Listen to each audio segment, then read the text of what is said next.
Olá, boa tarde.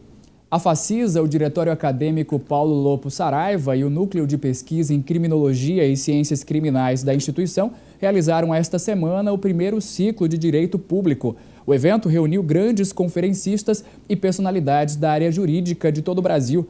Em pauta, importantes temas como direito público, direito administrativo, tributário, penal, dentre outros. O programa Tema Jurídico deste sábado será um especial sobre o evento.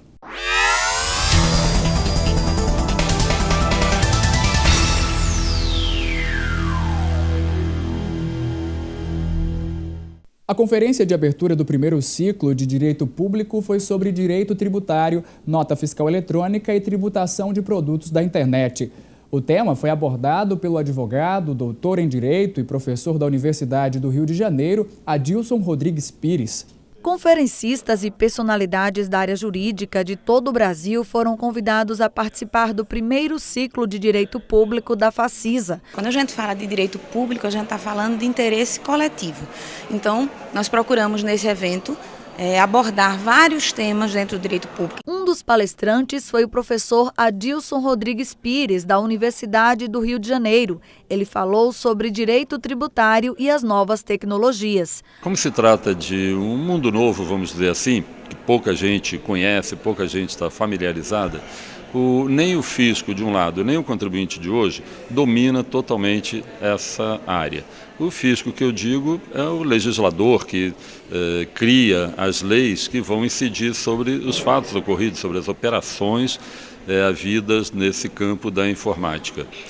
E muitas vezes, se você entende de tributar um determinado setor de atividades, né? Por exemplo, a venda de um bem material ou imaterial, às vezes você está bitributando, pluritributando o mesmo fato, já que aquele bem ou aquele serviço mesmo intangível, então é muito mais complexo o problema, você pode estar tributando aquela mesma hipótese em várias fases, o que não é conveniente. A informática veio para facilitar a vida de todo mundo e não para dificultar, muito menos para onerar. O evento é uma iniciativa do Diretório Acadêmico Paulo Lopo Saraiva e do Núcleo de Pesquisa em Criminologia e Ciências Criminais da instituição.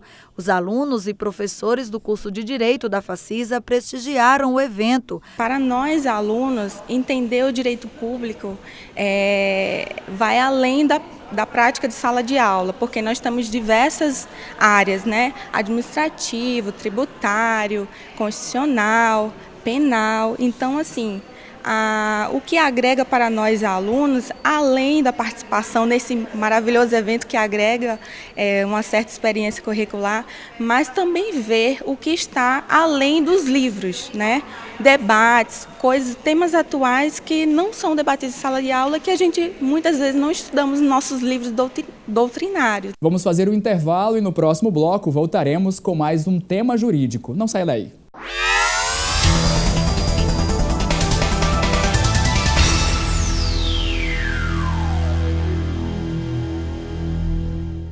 De volta com o programa Tema Jurídico especial sobre o primeiro ciclo de Direito Público da Facisa. Até que ponto assistir a uma reportagem sobre um crime pode influenciar um jurado na hora de votar sobre um destino de um réu? Até que ponto a pressão da mídia pode interferir nos julgamentos criminais? Essa foi uma das discussões presente no primeiro ciclo de Direito da Facisa e eu estive lá conversando com os debatedores. A mídia exerce uma influência muito grande na população, de modo que as pessoas, por não conhecerem os processos criminais, mas a respeito deles, terem somente a informação que é passada pela mídia, isso acaba realmente gerando uma influência muito séria e que pode comprometer os julgamentos. Existem casos, como o caso do Jadon, meses de notícia pela imprensa. Muitas vezes as notícias eram mostradas apenas levando em consideração as visões de membros do Ministério Público, membros da categoria dos advogados e de policiais, enquanto que, por exemplo, a defesa dessas pessoas tinha muito pouco tempo de mídia. As suas falas eram cortadas. Então, como é que nós podemos esperar que a população reaja diferente com relação a essas pessoas? Isso faz com que, por exemplo, em processos de crimes contra a vida, os jurados muitas vezes cheguem no tribunal do júri já com a consciência formada e com uma convicção formada em virtude do que viram, do que assistiram pela imprensa, e se condenar as pessoas. E muitas vezes a grande tarefa, o grande trabalho do advogado criminalista, muitas vezes não é necessariamente o processo ou a prova em si, mas desmistificar aquilo que já foi apresentado pela imprensa. Com a imprensa se formam dois processos. O primeiro, o processo das ruas, que é aquele processo justamente mostrado, que foi mostrado e apresentado pela mídia. O segundo, o processo do fórum, daquilo que foi efetivamente colhido de provas pelo Poder Judiciário. E existe, em grande parte das vezes, um grande abismo entre o processo das ruas e o processo do fórum. O sensacionalismo tem contribuído e tem preenchido um vazio, uma lacuna dentro da sociedade, de uma sociedade desinformada, que não conhece os seus direitos, nem procura se informar sobre os problemas que efetivamente ocorrem diariamente, não é? Infelizmente, o sensacionalismo ele se faz presente, mas ele preenche, na verdade, um vazio deixado por uma falta de educação, uma falta de conhecimento e uma falta de informação. Esse é o grande problema que nós estamos enfrentando nos dias de hoje.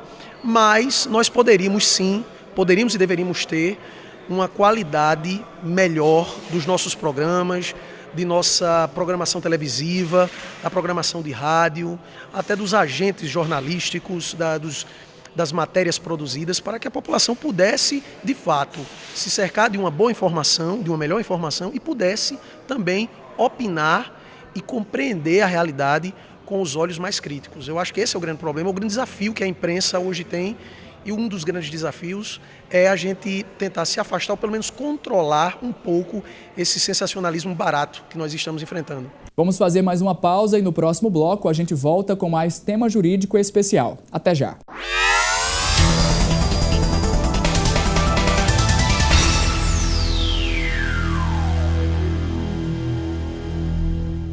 De volta com o programa Tema Jurídico Especial sobre o primeiro ciclo de Direito Público da Facisa.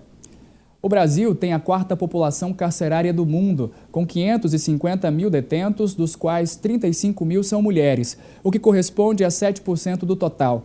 O sistema penitenciário brasileiro foi abordado no primeiro ciclo de Direito Público e eu conversei com a conferencista. O sistema penitenciário sofre, não só no Brasil, mas no mundo inteiro, uma crise muito grande, porque nós temos em inúmeros países superpopulações carcerárias, né? E não se sabe o que fazer com essas pessoas.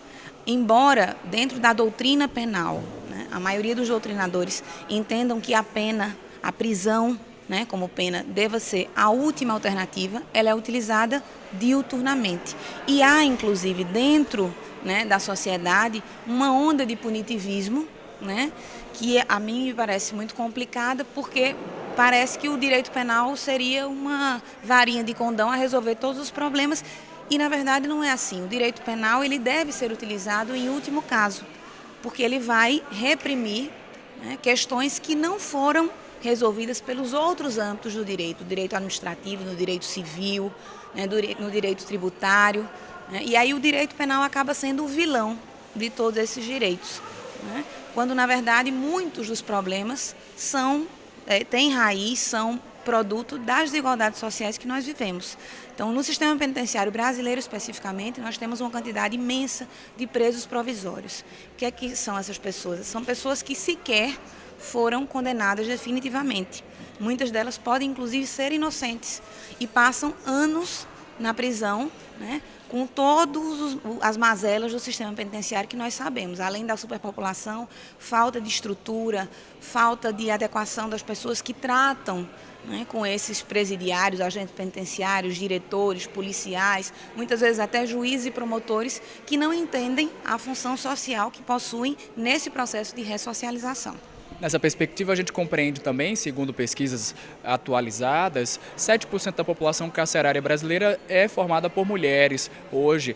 Um número que acaba sendo pequeno em relação ao número de homens presos, mas é um número que vem crescendo. Qual é a situação dessas mulheres presas? Veja, como você disse, é um número que, se você olhar no todo, ele é pequeno, mas é um número preocupantemente crescente. Normalmente essas mulheres, com algumas exceções, elas são presas, são condenadas e cumprem pena por tráfico de drogas. Então elas muitas vezes assumem o trabalho que era feito pelo marido, pelo companheiro, depois que ele é preso. Então elas assumem o controle dessa marginalidade, e infelizmente acabam entrando no mundo do crime.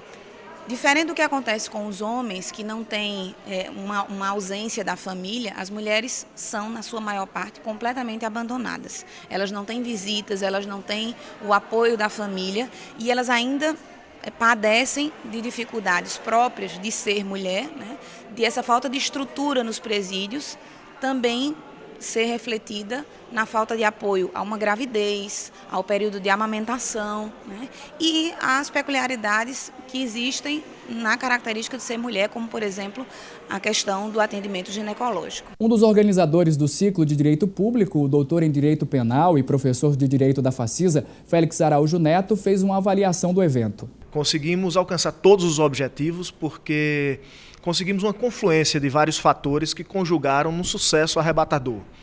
Tivemos a participação maciça dos estudantes de Direito da Facisa.